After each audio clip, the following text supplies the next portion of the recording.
मला ना तुझ्यासोबत लग्न करायचंय. सॉरी यार, मी तुझ्यासोबत लग्न नाही करू शकत. मम्मी पप्पा नाही बोलत आहे. 3 लाख रुपये पगार आहे मला. मग काय झालं यार, मी करेल तुझ्यासोबत लग्न. वर्षाला 3 लाख रुपये पगार आहे. मम्मी पप्पांच्या विरुद्ध जाऊन मी लग्न नाही करू शकत यार, सॉरी. आमची 15 एकर शेती आहे हायवेटेज, पण चुलत्याच्या नावावर आहे.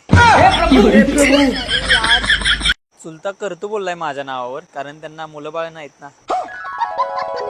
रेडी. पण चुलती आडवी या लागल्या. ती बोलते याच्या नावावर केलं तर मी डिवोर्स घेईल. चुलतीचं वय झाले, ती आता लास्ट स्टेजला आहे. ती गेली की चुलता माझ्याच नावावर करणार आहे. चालेल. पण चुलतीची शेवटची इच्छा आहे, मरायच्या अगोदर ती जमीन तिच्या भावाच्या नावावर करून घ्यायची आहे तिला.